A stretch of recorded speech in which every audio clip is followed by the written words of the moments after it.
The sunburned horizon shimmered like fire as the Apache rode into town alone, dust on his coat, silence in his heart. He wanted only bullets, beans, and whiskey. But fate put a starving bride in his path, her veil torn, her hands trembling over a crust of bread. The town lay crouched beneath the noonday sun, its roof shimmering in the heat like tin struck by a hammer. Dust swirled between the warped boards of the main street, lifting and twisting in the lazy wind before settling again on the sagging porches. A sign over the saloon door groaned with every gust, creaking like the voice of a dying man, and then he came.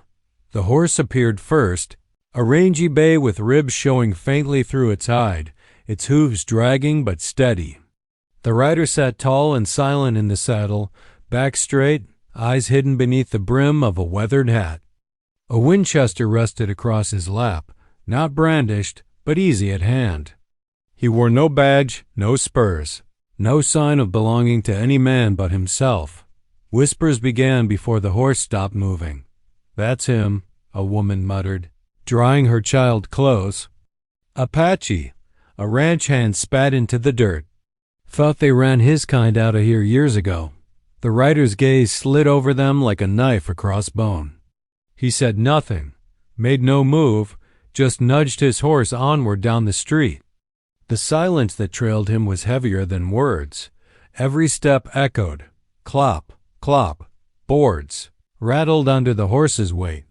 Faces peered from the cracked windows of the mercantile, the barber shop, the sheriff's office.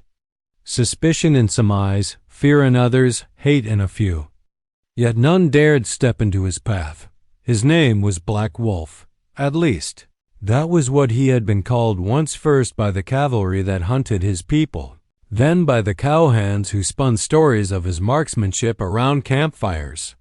But to himself, he was simply a man who had outlived too much. He carried no tribe now, no family, no home. Only hunger and the long road. He drew rein before the general store. The bay snorted, grateful for the halt. Black Wolf swung down, boots crunching on the sun-baked earth. Dust clung to his coat, his leggings, even the braids in his dark hair. He tied the reins loosely, though he knew the horse wouldn't bolt. A beast that had carried him this far was bound to understand loyalty better than most men. Store's door creaked as he pushed it open. Conversation inside died like a candle snuffed. Behind the counter, a stout merchant cleared his throat. "Help ya?" he asked, though his hand twitched toward the shotgun leaned against the wall. Black Wolf's voice was low, flat, unhurried. "Beans, flour, coffee, shotgun shells, .30 caliber rounds. Whiskey if it ain't watered." The merchant blinked, then bustled about, eager to finish the trade quickly. Coins clinked on the counter, silver, hard-earned. Black Wolf had no trouble paying his way. Trouble, however, seemed to follow him whether he asked for it or not. As he waited, he felt eyes boring into his back. He turned slightly, just enough to catch the reflection in the dusty window. 3 cowhands stood outside, watching him. The kind of men who drank cheap liquor and carried grudges like spurs, always ready to jab, to cut. He recognized the look, the need to prove themselves, to test the outsider, but not today.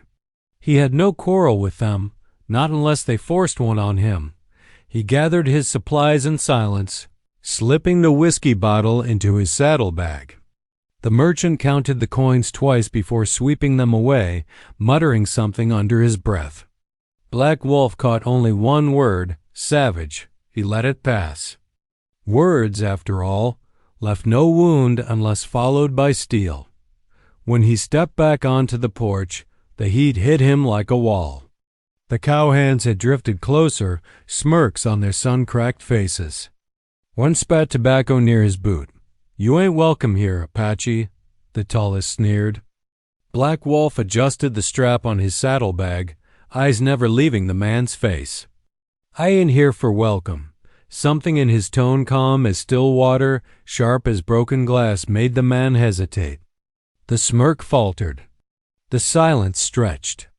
Then, muttering curses, the cowhands slunk away toward the saloon, where their courage might be refilled with whiskey. Black Wolf mounted again, the bay shifting under his weight. He guided the horse toward the edge of town, his mind already turned to the miles ahead. He had come only for supplies, nothing more. A ghost passing through, leaving no trace but hoofprints in the dust, or so he thought, because just as he passed the bakery, he saw her, a young woman in a torn wedding dress, sitting on the step with her veil half slipped, hands cupped around a crust of stale bread. Her eyes lifted to his wide, hollow, and desperate, and the road he had meant to ride alone was about to change forever. Asterisk, she was no more than 20, though hardship had already carved shadows beneath her eyes. The dress told the story before her lips ever moved, once white, now torn and dust-stained, the lace ripped at the sleeves, the hem trailing like a wounded flag. A veil hung askew from hair that had once been pinned neat, but now fell in loose strands, clinging to her face with sweat. Her hands clutched a crust of bread as if it were gold. She didn't eat it, just turned it over and over, weighing whether one bite now was worth having none later. The bakery door was bolted, the baker himself long gone inside, unwilling to give a handout. Folks in town had already stepped around her like she was a broken fence post, something to notice but not fix. Black Wolf reined in. For a long breath, he didn't move, didn't speak. He had seen starving faces before, children in the ashes of villages, widows left with nothing when the cavalry took the land. He thought he was hardened to it. Yet this woman, in her torn veil and hollow pride, struck something in him like a bell. Her eyes lifted. They were blue, startling against the grime on her skin. She didn't flinch at the sight of him, not the way the townsfolk had. She only swallowed, straightened her back, and spoke. "Sir, you got bread to spare?" Her voice cracked on the word bread. Black Wolf dismounted slowly, boots crunching on the dirt. He opened his saddlebag, pulled out the fresh loaf he'd just bought, and held it out. But she shook her head. "I don't take charity." Her hands fumbled at her neck, tugging a small chain free. A silver locket swung from it, tarnished but still catching a glint of sun. She pressed it toward him. "Trade," she said. Black Wolf studied her. The locket was worth more than the bread, worth more than anything she had left, he guessed. He didn't reach for it. Instead, he crouched, held out the loaf. "Keep it," he said. Her lips pressed tight. For a moment, he thought she might refuse, might let pride starve her. Then hunger won. She snatched the bread, tore a piece, and stuffed it into her mouth. Tears came with the bite, though she tried to hide them. When the first edge of hunger dulled, she looked at him again, suspicious now. "Why?" Black Wolf shrugged, straightened. "Ain't right to let a body starve." She blinked, like the answer confused her. No man in this town had offered her more than a sneer or a shove. The Apache's quiet mercy unsettled her more than cruelty would have. Behind them, the saloon doors slapped open. Laughter spilled out, followed by a string of curses. The same cowhands who had watched Black Wolf earlier staggered into the street. Already drunk, though the sun was barely past noon. One of them spotted the girl and let out a low whistle. "Well now," he drawled. "Bride's still here. Thought her husband would have fetched her by now." The woman stiffened, clutching the bread to her chest. Her veil slipped, baring her face. The cowhands laughed, ugly and sharp. Black Wolf felt the weight of their eyes shift to him. One spat in the dust, the same one who had challenged him earlier. "What you doing, Apache? Courting white women now?" The bride's knuckles whitened on the loaf. Her shame was plain, but beneath it burned something else, fury. She turned her head slightly toward Black Wolf, whispered so only he could hear, "Don't let him take me back." That was when he understood. She wasn't just hungry, she was hunted. The cowhands fanned out, 3 of them, boots crunching closer. The tallest sneered at the girl. Your husband's paying good money to get you back. You're coming with us." The bride rose to her feet, bread still clutched, and for all her trembling, she held herself tall. "I'd sooner starve." Black Wolf slid the Winchester from his shoulder in one smooth motion. The lever clicked. The sound cracked through the heat like thunder. "Best you boys keep walking," he said. Voice calm but iron-hard. The cowhands froze. They weren't brave enough to die in the street, not in broad daylight. Muttering curses, they backed toward the saloon, promising this wasn't finished. The bride let out a breath she'd been holding.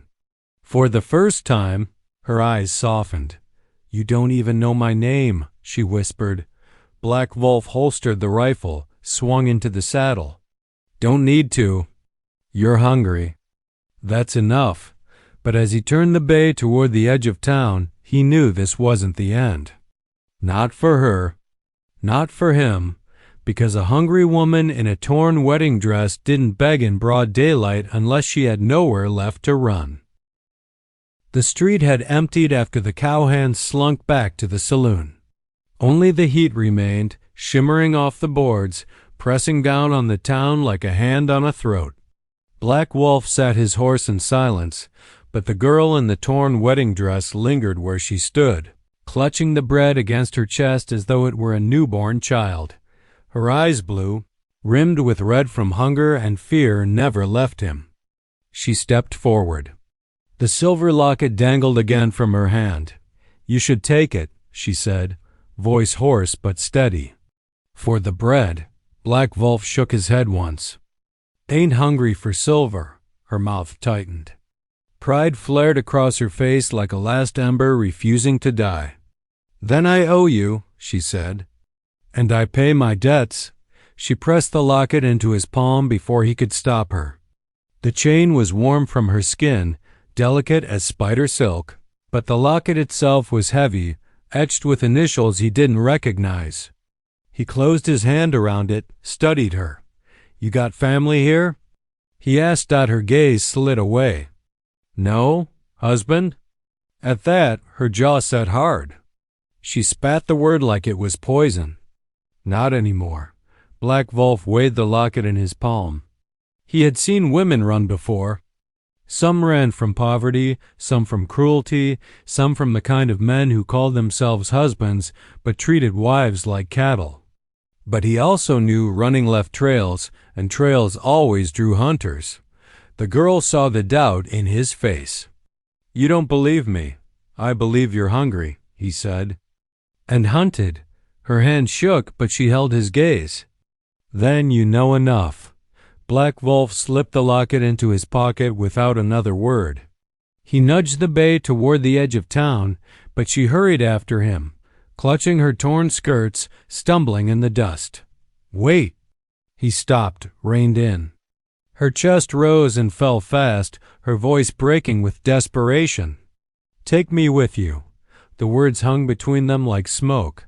Black Wolf studied her, his face unreadable. "I ride far. I ride hard. Ain't no place for a woman." Her eyes blazed. "Then what place is there for me here?" "You saw them. You heard them. They'll drag me back, and I'll die slow. Out there with you, maybe I die fast. But at least it'll be mine." The honesty in her voice cut sharper than any blade. Black Wolf stared at her for a long, heavy moment. He thought of the nights he'd sworn never again to carry another's burden, never again to take on a soul he couldn't save. But here she stood, half-starved, half-ruined, still burning with the stubbornness of the living. Behind them, laughter spilled from the saloon, again hard, mocking, hungry. The cowhands hadn't forgotten. Black Wolf's hand brushed the locket in his pocket. Something in its weight felt like more than silver. It felt like choice. He reached into his saddlebag, pulled out a canteen, and handed it down. She drank greedily, water running down her chin. When she passed it back, she whispered, "Thank you. What's your name?" He asked. "Clara," she said. Her voice steadied on the syllables, as though speaking it aloud reminded her she was still herself. Black Wolf nodded once. Clara. He glanced toward the saloon, where shadows moved behind the doors. You got men coming for you. I know. You ain't afraid? Her lips twitched, almost a smile. Of starving, yes. Of them? No. He studied her a moment longer, then swung down from the saddle. He tightened the cinch, checked his rifle, then looked at her. If you come, you walk. Horse won't carry two. Clara lifted her chin.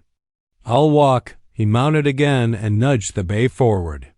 She fell in step beside him, clutching the bread in one hand, skirts gathered in the other. They moved together toward the edge of town, toward the open desert that shimmered like a forge under the sun. The townsfolk peered from behind their curtains, murmuring, pointing. An Apache and a runaway bride side by side, leaving in plain sight. It was scandal. It was danger. It was a story already being written in whispers. And in the saloon, the cowhands leaned against the bar, nursing their whiskey and their wounded pride. One slammed his glass down, muttering, "Boss'll pay double to hear she's found. We'll ride at dusk." But for now, Black Wolf and Clara walked out of town together.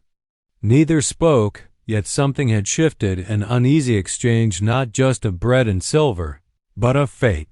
The desert swallowed sound quickly.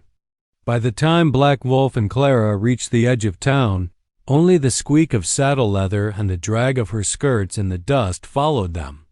She walked steady at first, determined, but soon her breath grew ragged. The bread weighed in her hand like a stone.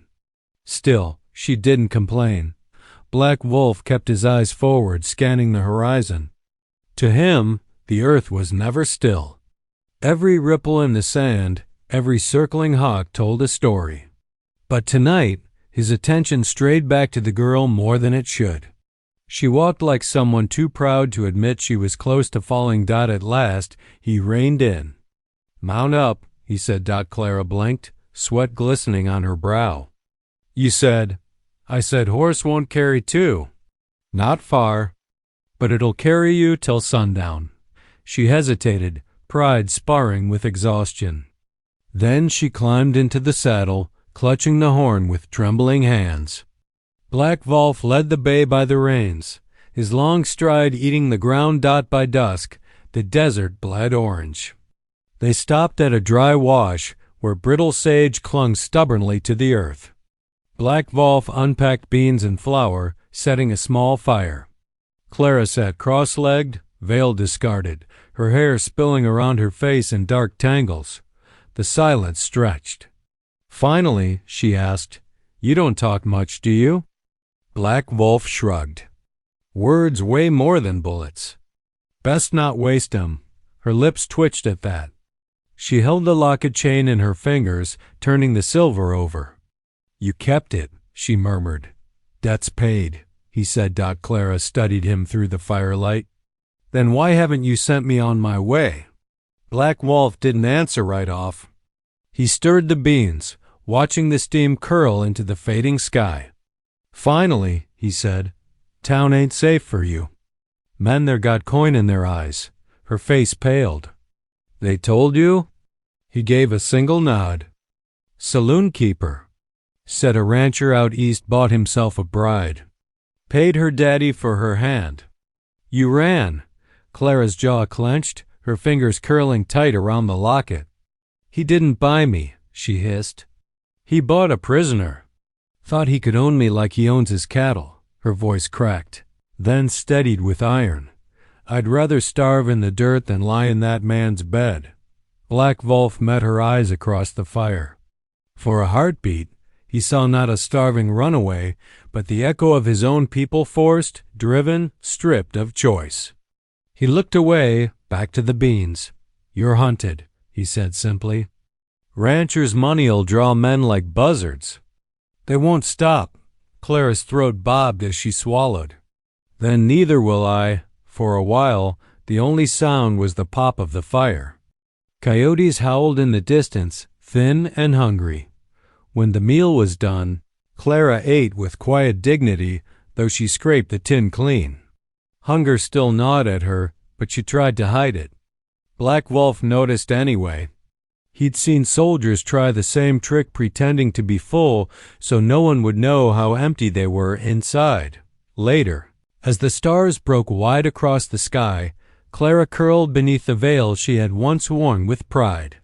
She used it now as a blanket, pulling it close against the desert chill. Her breathing slowed, steady at last. Black Wolf sat awake, rifle across his knees. His eyes traced the horizon where shadows shifted. Men would come. The saloon keeper's warning had been plain, and the rancher's coin would make sure of it. He touched the pocket where the locket rested. The silver was warm, as though it carried Clara's fire inside it. He wondered why he hadn't handed it back. Perhaps because some debts weren't meant to be closed so easy. In the distance, a faint flicker caught his eye lanterns moving on the ridge. 3, maybe 4 riders, keeping low. Not yet close enough to strike, but close enough to prove his instincts right. Black Wolf lowered his head, a bitter smile tugging his mouth. Trouble had found them sooner than he thought. He glanced at Clara, sleeping by the fire, her torn wedding dress wrapped around her like armor made of rags. For the first time in years, he felt something stir in his chest, something more than the cold hunger of survival. Resolved. He rose, checked the rifle's chamber, and whispered into the desert night, "Let 'em come." By dawn, the fire had burned to ash. The desert lay silent, cool in the early light, though heat was already rising in the east. Black Wolf hadn't slept. He never did, not when he could feel eyes on him from the dark. The lanterns he'd seen on the ridge hadn't moved closer through the night, but that didn't mean the men had gone. Hunters liked to wait. Clara stirred beneath her veil, sitting up slowly, rubbing sleep from her eyes. The streaks of exhaustion still carved her face, but the hollowness seemed less sharp after a full stomach and one night of safety. For a moment, she almost looked like what she might have been, a bride walking into a new life, not running from it. Then she saw Black Wolf sitting with the rifle across his lap, and the truth came rushing back. "They're coming, aren't they?" she asked. He didn't answer right away. He rose, began packing the supplies into the saddlebag. Finally, he said, "Rancher's money rides fast. Men don't turn back from coin." Her hands clenched into fists. "Then I can't go back. I'd sooner die out here." Black Wolf studied her. She was pale, rail-thin, unfit for the hard miles and harder dangers ahead. Yet there was a set to her jaw that reminded him of warriors he'd known, the kind who carried scars inside long before battle marked them outside. "You'll die," he said flatly. "Maybe not today. Maybe not tomorrow. But the desert don't spare the weak." Clara stood, wrapping the veil tighter around her shoulders as though it could shield her from his words. "And what's waiting for me if I turn back? Chains dressed up as vows. A man who thinks I'm property. His fists, his bed, his brand. You think that's living?" Her voice cracked on the last word, but she held his gaze. The fire in her eyes wasn't pride this time. It was something deeper, defiance. Black Wolf turned away, tightening the cinch on his horse. He had sworn never to take on another soul. He had carried enough ghosts already, his people, his family, the ones he hadn't been able to save. Alone was safer. Alone was clean, but when he looked at Clara, he saw her standing against the cowhands in the street, voice trembling yet unbroken, declaring she'd rather starve. He heard her whisper in the dust, "Don't let him take me back." And he knew what waited for her if he left her. The desert would claim her, or the rancher's men would. Either way, her fire would be snuffed out. Clara's voice pulled him back. "Why did you help me?" Black Wolf paused, hands resting on the saddle. "Seemed right. And now?" She pressed. "You going to ride off? Leave me here for them to find?" He turned slowly. For a long moment, he didn't speak. Then he said, "Would be easier." Clara flinched. But she lifted her chin as though daring him to follow through. Black Wolf slipped the locket from his pocket. He turned it in his fingers, watching the silver catch the morning sun. "This yours," he said. "Debt's cleared. You're free." Her breath hitched. She stepped forward, her hand closing over his, pushing the locket back. "No, you don't understand. I don't want to be free alone. I want a chance. Just a chance. And if you leave me—" Her voice broke. "There won't be one." The desert wind sighed between them. Black Wolf closed his fist around the locket, then slipped it back into his pocket. His choice was made, though he didn't announce it with words. Instead, he reached for the saddle, mounted up, and extended a hand down to her. Clara stared at it, disbelief flashing across her face, then relief so sharp it was almost pain. She took his hand, and he hauled her up behind him. "Hold on," he said as the horse started forward. Clara's arms wrapped around him, hesitant at first, then tight with the fear of falling. The road ahead stretched wide and merciless, but she didn't look back at the town. She had nothing left there. Black Wolf fixed his eyes on the horizon. He had broken his vow. He wasn't riding alone anymore, but deep in his chest, where only ghosts had lived for years, something stirred again, something dangerous, something human. Hope. By mid-morning, the desert had turned cruel again. Heat shimmered across the flats, bending the horizon into a wavering mirage. The bay's flanks were lathered, its breath coming hard. Black Wolf let it slow, scanning the ridges on both sides of the trail. Too many places to hide. Too much silence. Clara rode behind him, clinging but trying not to. She had tied her veil around her head to shield against the sun, but sweat streaked down her temples. Every so often she turned, eyes darting back over the trail as if expecting shadows to crawl out of the heat. "Do you always look behind you?" Black Wolf asked without turning. "Not always," she said, her voice dry as dust. "Just since they said they'd take me back." He said nothing. He didn't need to. Her fear was the same as his instinct. The horse slowed again, ears flicking. Black Wolf's hand slid to the rifle. A hawk screamed overhead, and then the stillness broke. A rifle cracked. The bullet whined past his shoulder, close enough to tug the air from his coat. Clara gasped, clutching tighter. Black Wolf swung down in one motion, pulling her with him. "Down!" He barked, shoving her into the cover of a boulder as dust kicked up around them. Another shot rang, chipping stone where Clara's head had been. She pressed herself flat, hands over her ears. Her wide eyes locked on him, waiting for him to move. Black Wolf crouched low, rifle steady in his hands. He counted the echoes. 2 shots from the right ridge, 1 from the left. At least 3 men. Maybe more. The hunters had caught up. A voice drifted down, mocking. "Ain't no use hiding, Apache. Hand the girl over, and we'll let you ride off." Clara's breath hitched. She whispered, "They're his men." Black Wolf didn't answer. His silence was answer enough. Another shot barked from the ridge. He rolled, sighted quick, and fired back. His Winchester cracked like thunder. A cry answered, sharp and cut short. One less to worry about. The others didn't retreat.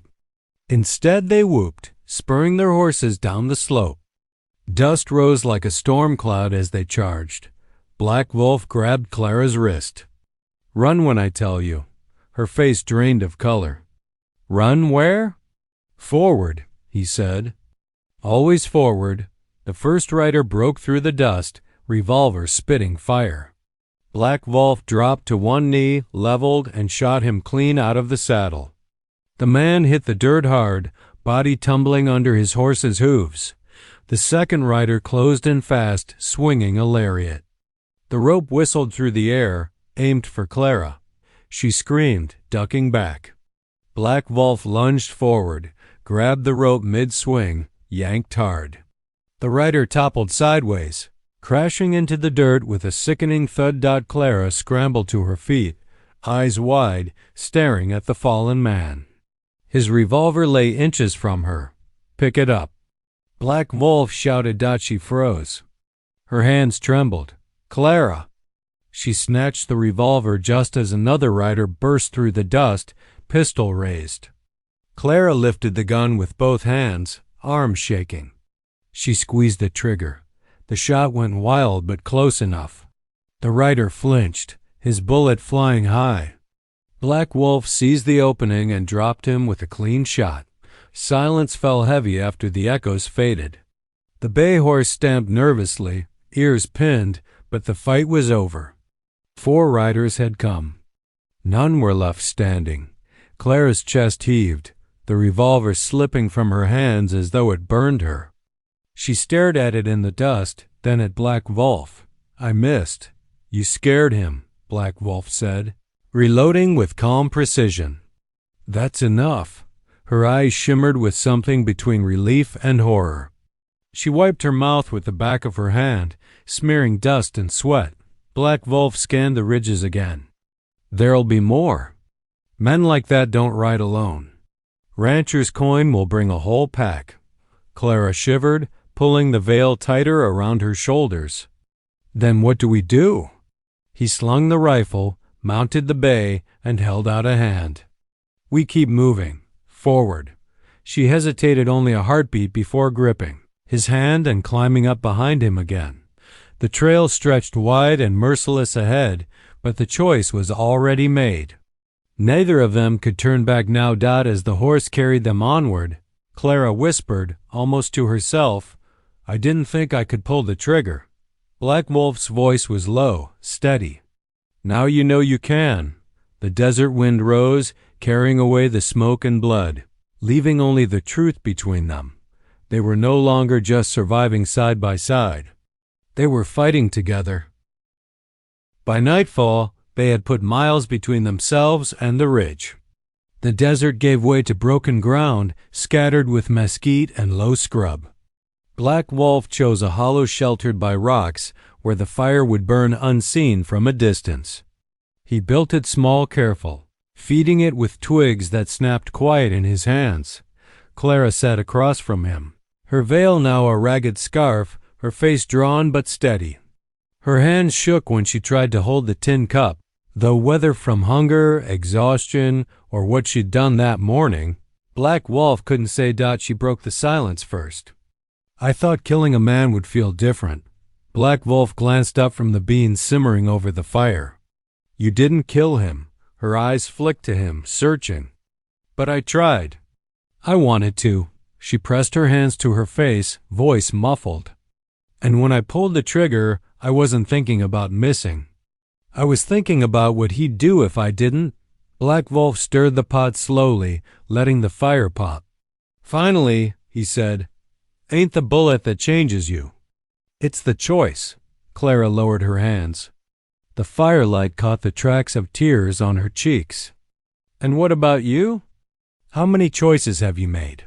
He didn't answer right away. His eyes fixed on the flames, seeing ghosts rise in the smoke faces he couldn't name anymore. Villages burned, the echo of drums long silenced. He heard the crack of rifles, the cries of women, the silence after. "Enough," he said at last. His voice was flat, but heavy. "Too many."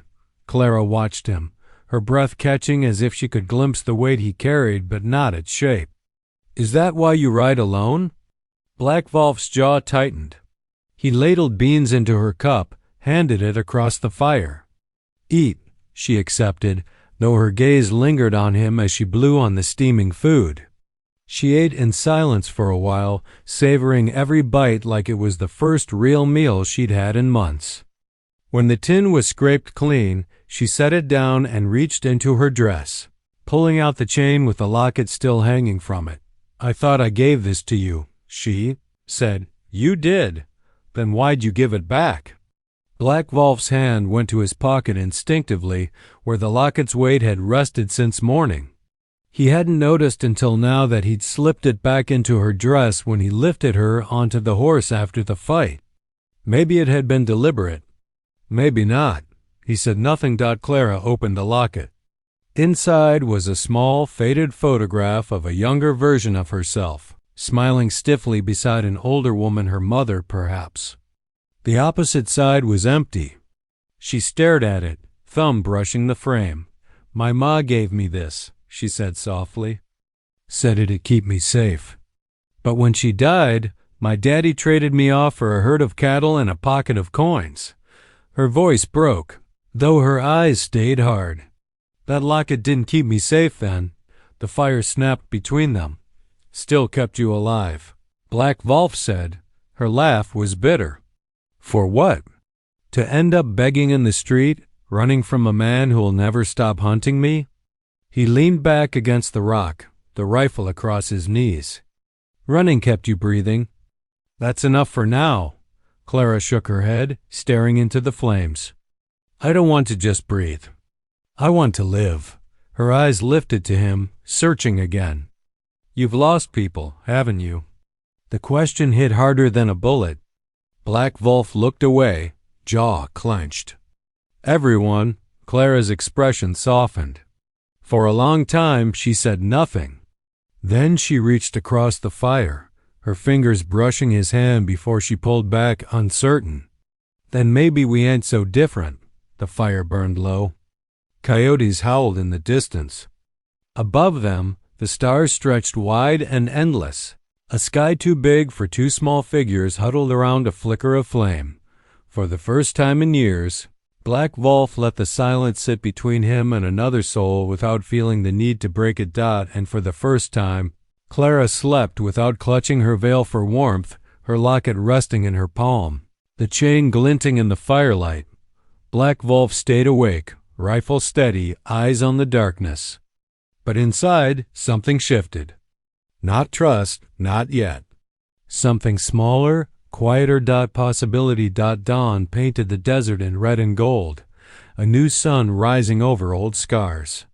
Black Wolf doused the fire with the last of their canteen, then kicked dust over the ashes.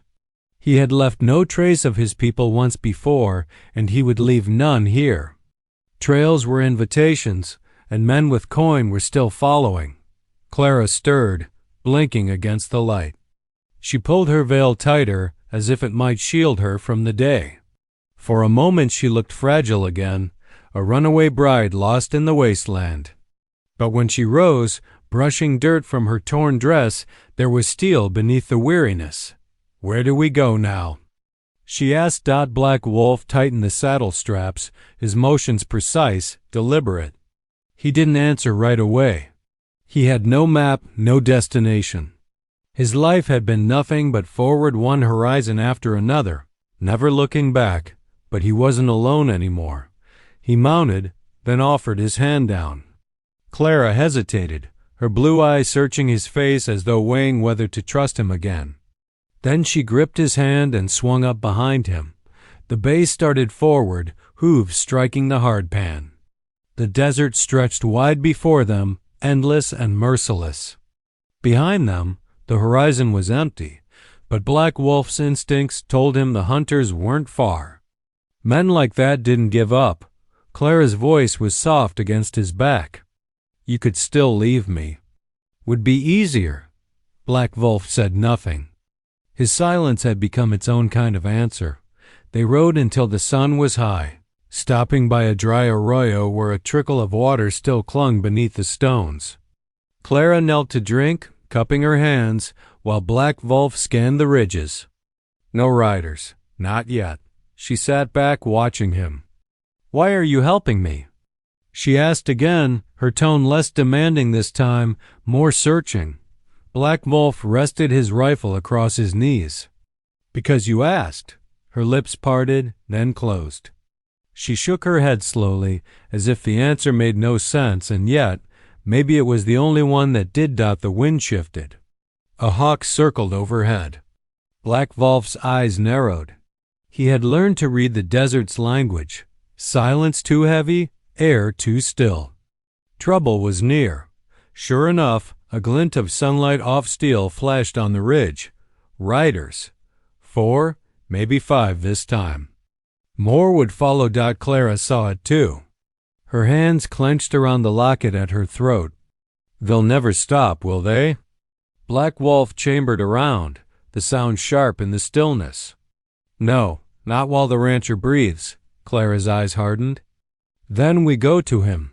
Black Wolf turned, studying her. The girl who had begged for bread in the street was gone. Hunger and fear had been burned away in the firelight, replaced by something sharper. Resolve. You sure? He asked. She nodded once. I'll never be free while he's alive. And neither will you, if you keep running with me, the hawk screamed overhead. Black Wolf felt the truth of her words settle in his chest. He had broken his vow of solitude. Now the only road forward was the one that ended in blood. He holstered the rifle, mounted again, and pulled Clara up behind him. Her arms wrapped around his waist, steady now, not desperate. They turned west, toward the ranch lands where the man who called himself her husband ruled with coin and cruelty. Toward a fight neither of them could yet see, but both understood was coming. The bay horse carried them into the horizon, two silhouettes against the burning sky. An Apache outlaw and a runaway bride bound not by vows, not by blood, but by choice. For the first time in years, Black Wolf didn't feel like a ghost drifting across the land. He felt the weight of another life pressed close to his, fragile but fierce. He felt a road stretching ahead that belonged not just to him. A new road. And on that road he wasn't alone.